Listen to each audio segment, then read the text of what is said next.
Live from WRAL News Headquarters in Raleigh, your #1 source for local news. WRAL News, coverage you can count on. Thunderstorms are on their way mid to late afternoon. Once that starts, we're going to see rain each day through the weekend. I'll show you how much it'll add up to. A tragic Father's Day when a fire kills 5 people in Harnett County. What we're learning about the people who died, including a dad and his 2 sons.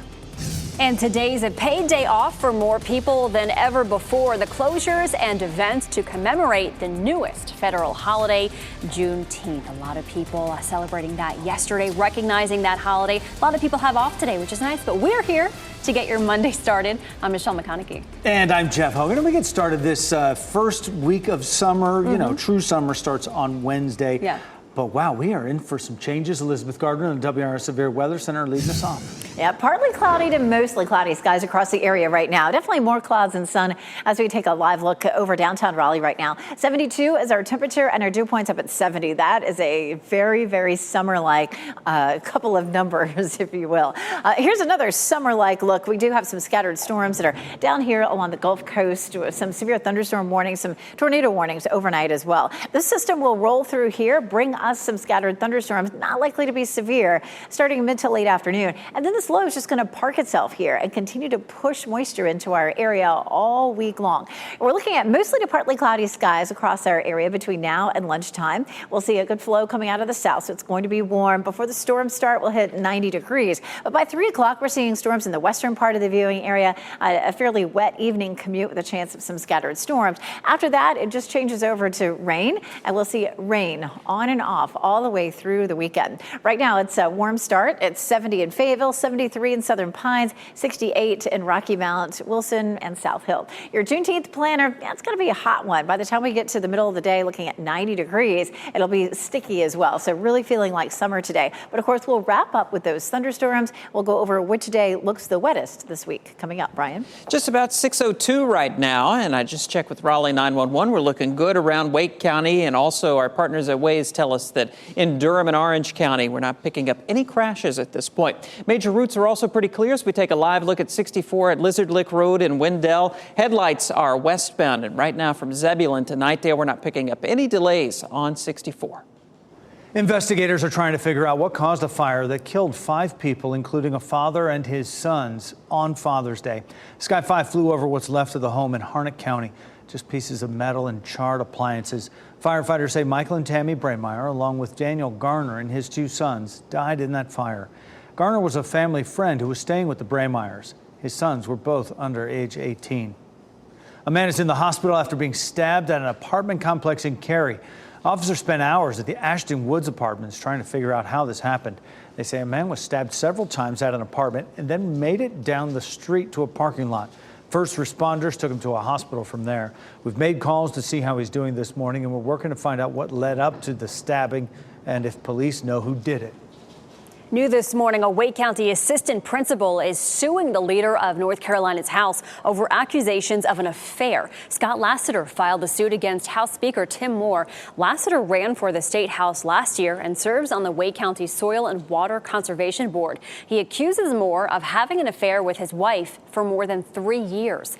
His wife, Jamie Lyles Lassiter, no longer lives with Scott. She works as the executive director of the North Carolina Conference of Clerks of Superior Court. In statements sent to WRAL, both she and Moore called the accusations baseless and false. North Carolina is one of the few states that allows spouses to sue for an affair. Scott Lassiter is seeking more than $25,000 in damages. Today's Juneteenth, the newest national holiday, and for only the second time, many people have a paid day off. You'll notice most federal offices are closed, along with most banks. Mail won't be delivered either today. Celebrations are also planned to commemorate the day, and WRAL's Laura Levine is live at NC Central University this morning, where a big event is planned there. Laura. Good morning, Jeff. Yes, it is a very important day that now the entire country is recognizing. Here in the Triangle, there are several celebrations and events happening, whether you may want to stop at a museum and get a tour or listen to some live entertainment and performances. Here at NCCU, here at the School of Law, they're having an event that's going to educate the community about why we recognize this day. Get a look at the crowds over the weekend who celebrated. Juneteenth commemorates the emancipation of enslaved Americans. The School of Law here says their descendants are disproportionately represented in our judicial system. So today, a panel discussion will take place here along with performances and entertainment. It's considered the longest running African American holiday, but Juneteenth wasn't recognized as a federal holiday until June 17, 2021. That's 156 years after it was first celebrated. Many people believe it's important we continue to recognize our history and highlight the paths to move forward. And just a reminder, many businesses, offices, and banks are closed today for the federal holiday. The event here at NCCU gets underway at 1 p.m. Laura Levine, WRAL News, live in Durham. Now we're following some breaking news here in the WRAL Live Center out of Greenville down there in Pitt County. You can read more about this story, of course, on WRAL.com. Here's what we know. One man died and 5 others injured in that shooting in that Pitt County community of Greenville. The shooting happened on West 6th Street. Now, for reference point, let me pull up Google Maps and show you what we're talking about. Police got calls of reports of shots fired in the 1200 block of West 6th Street. When they got on the scene, they found a 45-year-old man dead. 5 others were hurt. They were transported to ECU Health Medical Center with non-life-threatening injuries. Now, police say this appears to be a shooting, a gunfight, rather, between 2 groups of people involved in some type of dispute. Police plan to release the name of the man who died later today. Right, Ken, thank you. This morning, we are working to find out what led a man to be shot and killed in Johnston County. The shooting happened last night at a home in Wilson's Mills near Selma. We are working to find out the name of the man who died. And in Fayetteville, a husband and wife are dead after a shooting. Officers found Lewis and Sandra Robinson dead in a home on Torbay Drive yesterday afternoon. Police think this is an isolated incident and there is no threat to the public. We are working to find out what led up to that shooting. Hundreds of thousands of people are waking up without power this morning after severe storms rocked southern states overnight. Many customers in Oklahoma are still waiting this morning to learn when they will get their power back as they brace for temperatures today in the 90s. Storms there knocked down trees, cutting off power and roads. The National Weather Service is also investigating reports of tornadoes. Last week, storms in the south killed at least 5 people. A major diplomatic meeting happened today between Secretary of State Antony Blinken and China's president in the first high-level talks between our 2 governments in months. The meeting between Blinken and President Xi Jinping is the first high-level talks between the 2 countries in months, like I said, and the 2 leaders met at the Great Hall of the People. No word on yet what was specifically discussed, but leaders from both countries expressed the importance of maintaining better lines of communication. Relations between the U.S. and China have fallen to their lowest point in decades after American jets shot down that Chinese surveillance balloon that drifted across our country back in February. A search is underway this morning for the people responsible for a deadly shooting at a Juneteenth celebration. Deputies in Illinois say gunfire erupted early yesterday morning at the celebration in Willowbrook, which is just west of Chicago. Officers had been monitoring the event, but the shooting started when they stepped away to respond to calls for a fight nearby. 1 person died and at least 22 others were hurt. Several others were hurt in the chaos that followed. And Illinois is not the only state dealing with the fallout of weekend violence. In Washington state, 2 people were killed there and 3 others hurt in a shooting at the Beyond Wonderland Music Festival. Officers say they have the gunman in custody. The festival was canceled. And in Georgia, 5 people were taken to a hospital after a shooting outside a nightclub in DeKalb County that is just outside of Atlanta. Authorities there have not made any arrests. One small final stroke of the putter sealed a big deal for a new U.S. Open champion.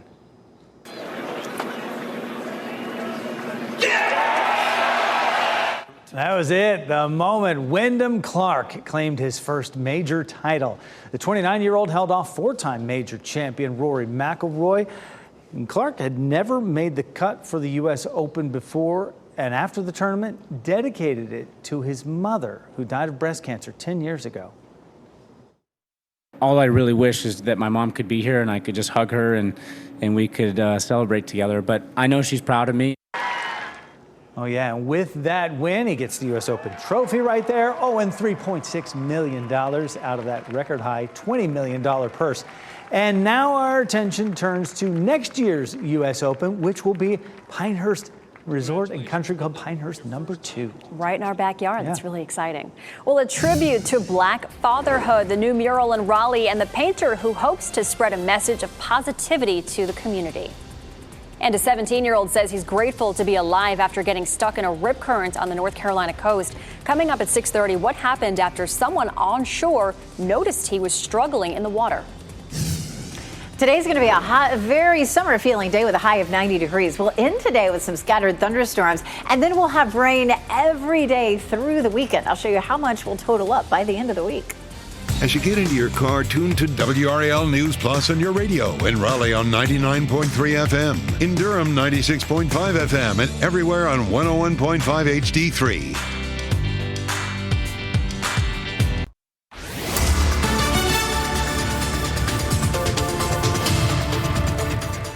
It is 6:13, fairly cloudy for us right now. We'll see partly cloudy skies as we get through lunchtime, and then late this afternoon, some thunderstorms roll through. It's 68 in Wilson right now, 72 degrees there in Durham at our newsroom, and 70 degrees taking a look at Segra Stadium there where the Woodpeckers play in Fayetteville. So it's a warm and sticky start for us this morning.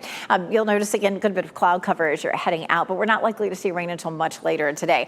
Lunchtime is going to feel warm in the mid-80s, and mid-afternoon will climb to around 90. After that, mid to late afternoon, we'll start to see the thunderstorms roll through, and of course the temperatures will begin to fall. Once those storms start, we're going to see a chance for rain overnight tonight and all the way into the weekend nearly every day. I'll show you how much rain we may see total coming up. Brian?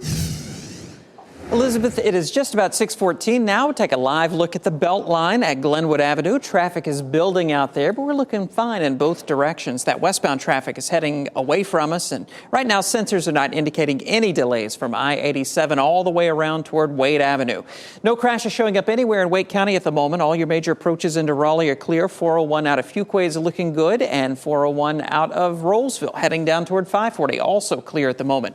In Durham and Chapel Hill, 15501 looking good between the two. Back to you. All good news. Thanks, Brian. Well, you can celebrate Juneteenth with the Harry Jones Memorial Lecture in Fayetteville. The event is hosted by the NC History Center on the Civil War, Emancipation, and Reconstruction. It starts at 7 o'clock at Mount Sinai Missionary Baptist Church. Dr. Darren J. Waters will speak. He is the Deputy Secretary for the state's Office of Archives and History. Well, we're going to learn if charges will be filed in a crash that left a woman dead in Rocky Mount. Officials say 5 people were involved in a 2-car crash. We're told it happened Sunday morning, 2:30 a.m., the 3000 block of South Church Street. The woman killed has been identified as Linda Green.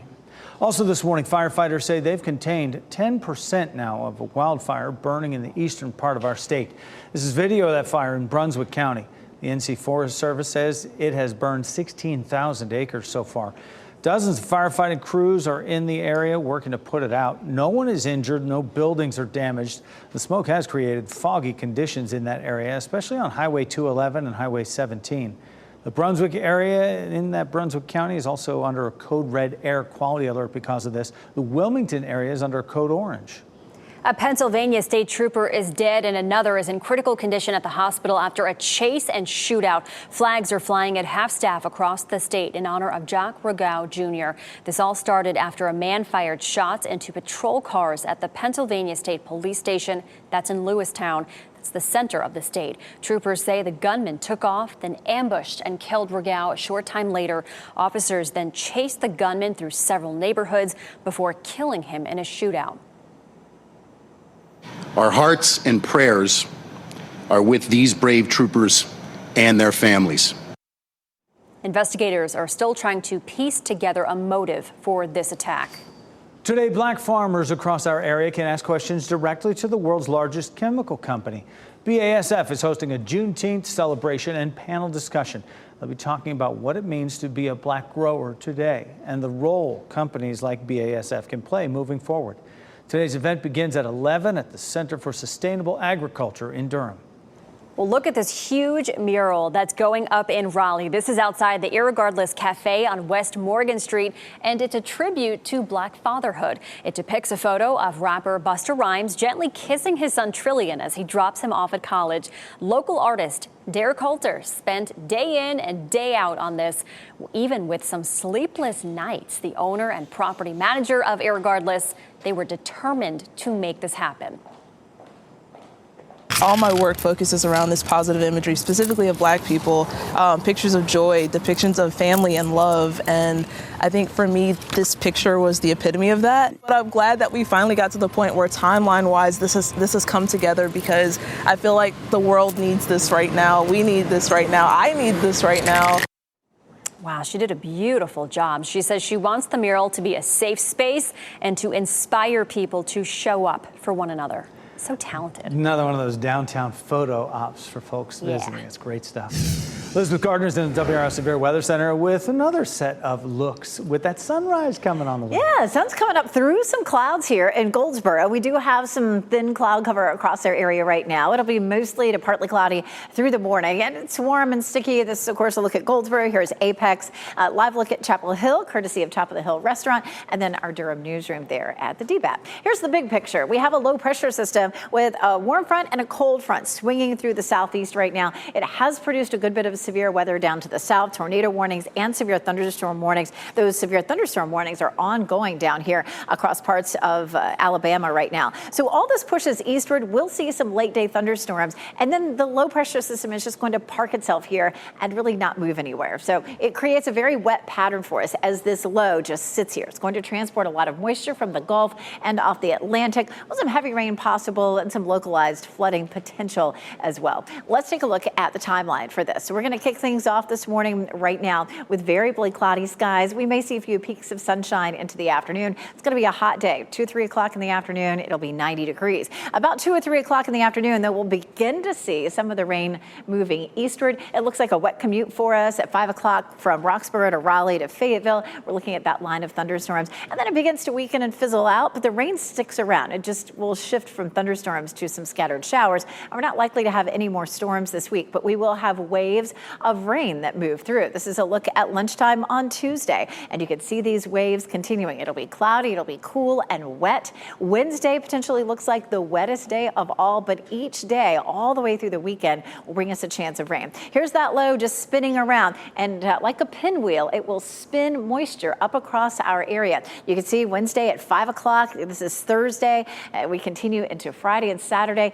As long as this low is sitting back there to our west, we're going to continue to see rain, and it looks like that pattern lingers into the weekend. For today, the best chance of flooding would be back to our west. This doesn't include any of our counties. That is, of course, a medium risk for flooding. That's today. Tomorrow, it creeps a little farther east, so our western counties are in that medium or level 2 risk for flooding. This is not a severe weather threat. This is a flooding threat, and then almost the whole state, all of our viewing area by Wednesday, and that could continue. That's about as far as those go out. This is a look at our rainfall potential through Wednesday evening. We could see as much as 1.5 inches in our eastern counties, but as much as 2 to 4 inches from the Triangle area western, and the mountains, their total by the weekend could be 7 to 10 inches. So this is going to be a pretty serious situation for us this week.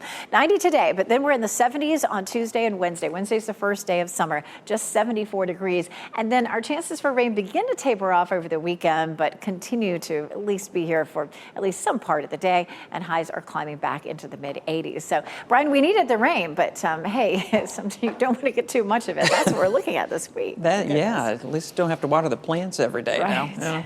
Yeah. Let's take a look at traffic here at 6:20. Of course, Juneteenth, federal holiday. A lot of people are going to be off work today, expecting fairly light traffic volume.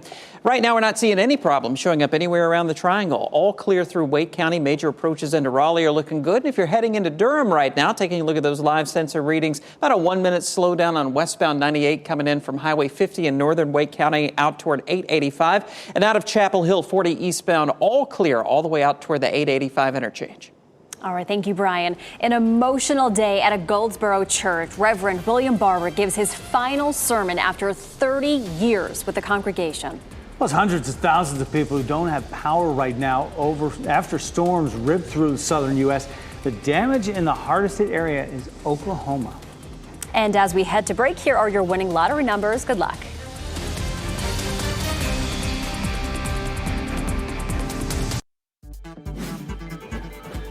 This What's Trending report, sponsored by Rug & Home.